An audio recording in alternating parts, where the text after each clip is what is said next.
excited at the moment, aren't you? Yeah, it's good. It's a good laugh. Good laugh. We had a good show yesterday as well. We played in Tunbridge Wells and it was very hot and sweaty. Was it? So yeah. Yeah, it's great. But are you not feeling the buzz? You guys are exploding at the moment. You're in a little bubble though. You don't really notice it. We say this. People always. I'll hold it. Is that all right? Yeah, you hold it. People always say this, but when you're in the band, like we know what's coming, like because things are planned so far in advance, and I'm gonna put it in my mouth in a minute, I think. Oh yeah. Yeah. What was I saying? Oh yeah, because things happen so slowly for us. Because whereas people following our band, they probably only check out our progress like once a week or once every couple of weeks. But obviously we're talking about stuff every day. So like, yeah, no. Yeah. No, we don't know it. Don't notice any difference. No, it feels the same. Don't notice the difference. It feels the same to us. It does. But then you must be getting the vibe because like everyone's saying to you, you're breaking through, yeah. Not until I'll tell you what. After the album's out, first couple of weeks, that's when we'll know. That's when we'll be like, yeah, we've done it. So what do you like best about the album, personally? The diversity of the record, I think, is the best we've done. I like the songs on it. He likes the songs. There's loads of different ones. There's like some heavy ones, some light ones, and some just general normal LTA ones. So it's a bit more like full-on album. Whereas before we kind of just had like one sound and a little cheeky ballad on there. But now it's like it's a better album as a whole. Wow. It's very cliche to say, but and everyone says it. The heavy bits are heavier, and the melodic bits are more melodic. So I'll say. That's such a nice thing to say. It's very revealing. Oh yeah. You haven't seen half of it. Tell me more about the melodic bits. They're good. I don't know. How do they make you feel? They make me want to cry. Yeah, man. Proper. We did have a cry, didn't we, in the studio? We all cried together. We all huddled round together and we all like burst into tears, and then we drank each other's tears. Now we're immortal. It's like a Bond thing, like blood brothers, you know? Yeah, we just drank each other's shots. That was the first bodily fluid, and then slice of lemon in the shot as well, just salty otherwise. Even if it wasn't salty enough, we actually had like a line of salt in our hand that we licked as well. Tear slammer, they're called. Yeah. What was the question?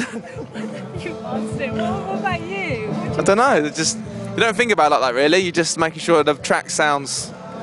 Kind of the emotion of the song is like that's when you're writing it, and after you've written it, that's when it's like you're just making sure you're playing as the best parts that you can on within the track, and then as long as you're doing that, you're not really thinking of the creative side of it within recording. Sometimes you're just making sure that the part is great, you know. Well, especially because we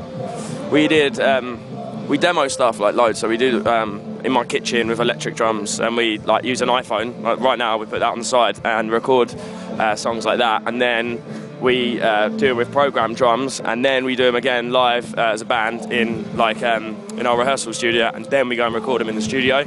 So we're completely sick of the songs, if I'll be honest with you, right now. But yeah. You know what you were saying about the emotional bit is when you're sort of like writing them. Yeah. How do you access that? In what way? Just from experience of your instrument, you know? You just know what notes play nice together and how to create something that suits the track, you know? Do you have a special place that you write it? We do a lot of the writing at Mike's house. He'll come up with the main idea of it, and then we'll all add our ideas afterwards. So the kitchen, the hit factory. The hit factory of the kitchen, yeah. So, but what we'll do normally is the first sort of draft of it will be quite simple and basic. Then we'll all go away, have it on the phone, and I'll play at home and just work out something that's a bit more interesting. And then just draft it all the way up to the final, recording of it. And that's when you've got something that sounds really nice and unique. Do you get that feeling, like when you know you've done something that is magic? Do you all feel it at the same time? I don't know. Because now music and this band is our job, I kind of, nothing really excites me that much anymore musically. Like, I don't know, if it sounds good, it sounds good, but we don't really get like majorly excited. The best part is playing the new stuff live and seeing the reaction from the crowd. Like our first single off our new album, Love Someone Else, has been like our biggest song to date. So it's crazy. Things are obviously, they're going to go well with the album, hopefully. I don't know. What's the question again? I think as well, Mike's a little step ahead of us when it comes to the writing because he's had the first idea. So he's always kind of more excited first of what so he's more like, oh, this is an absolute banger I've done, and then so we're kind of a bit like a step behind him in regards to like the writing process, and then we sort of meet up at the end where we've all got our ideas. So when the vocals go on, it makes sense then. yeah, so it's kind of like Mike will be excited about it first, and then we'll all come a bit like a week later and be like, oh yeah, I understand it now, I've got my vibe on it, my little bits, Mike's got all his stuff that he started with, and that's when it becomes like an LTA song. How does it feel saying that you're a professional musician? It's a good laugh. But then all of our friends have like, Everyone we hang so out it's with. like it's nothing out of the ordinary now. So but yeah, it is good. It's great. It's nice when you go home and you talk to your friends, and I'm like, oh, I go to the pub. And I'm like, a really bad day, and they're like, you had a bad day doing what you love doing. I'm like, oh shit, yeah, you're right. I'm like, I had to go to the studio and I was really hot and it was really sweaty all day and it was just a nightmare. And they were like, are you joking? Are you fucking joking? So that's it's not that bad really. It's a good laugh.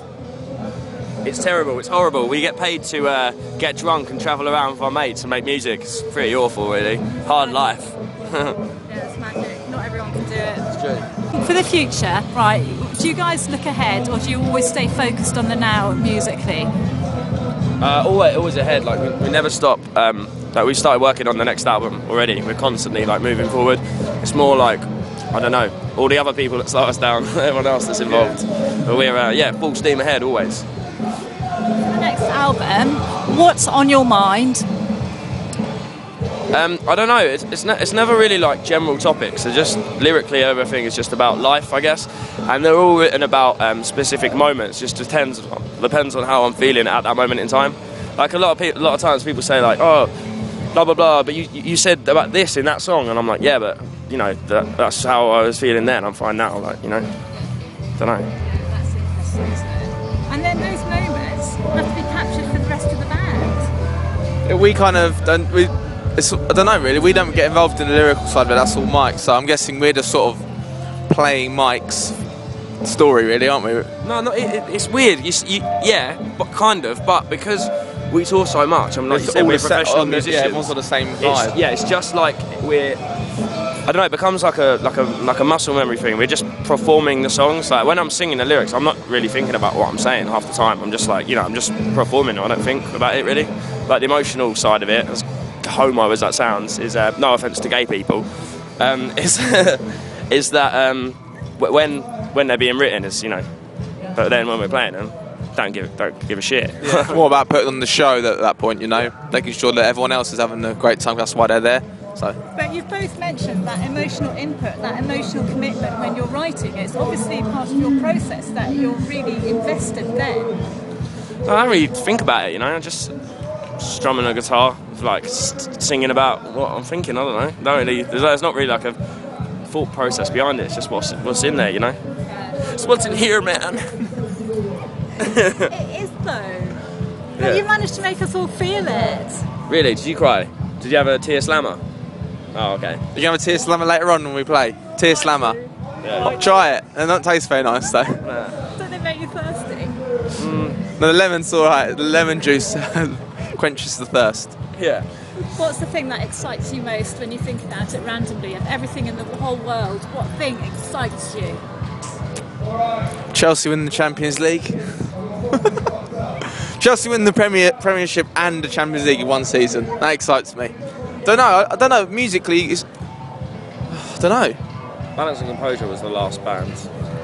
Like every now and then, I swear I don't even bloody like music anymore. I'm not gonna lie. Every now and then a band comes along and we're like all together because we all like exactly the same stuff. So a band will come around and we'll be like, shit, this is really, I'm really feeling this. The last band for that was like Balance and Composure, and that was about 2 years ago that we started listening to them. So yeah, I think when you can play music and like chords and chord structures and stuff, it becomes bland when you hear something that you could do. And like that's what I said, Balance and Composure. I could have done that. I could have done that yesterday. Yeah, I could have sat in my room and played that and written that song. So it's like you need to hear something that you're like, I couldn't do that. Or why didn't I think of that? It's more that kind of thing, you know what I mean? Like, oh, jammy bastards. Like, I should have thought about that. I should have done that. And there's not a lot of bands out there at the moment, I don't think, that do that. So it's like a crazy question, but do you ever listen to any jazz? I listen to a little bit of Wes Montgomery. I'm not a huge jazz fan, but I dabble. I like the idea of jazz more than jazz in general. You know what I mean? Yeah. I think you can use ideas from jazz, but you can't. Jazz is very, it's like the top ability, and it's like sometimes having stuff at the best ability and the greatest ability isn't always the great way to write a song. Yeah. Sometimes keeping it simple, but using ideas and chord progressions from that is how to, you know, make something that's interesting and different. So. Yes, what he said. What are you thinking about personally? Right now? Yeah, not about music. What are you thinking about? Yeah, like now. Uh, I'll try not to be too rude. Jumping off the Harlequin Centre. There we It's are. on my mind for the last 3 days. Debating it, really. Like some famous Harlequin Centre story. Yeah. Me? Oh, don't know nothing really. Musically, are you No, not music. Yeah, not music. don't know really. Just making sure that it's the release is all going to plan and making sure everything's in place to when the album comes out. Really, that's more what's on my mind at the moment. Wish you good luck, guys. Thank you. Fantastic. Cheers for having us. I'm more of a high five kind of guy. Sit. High five.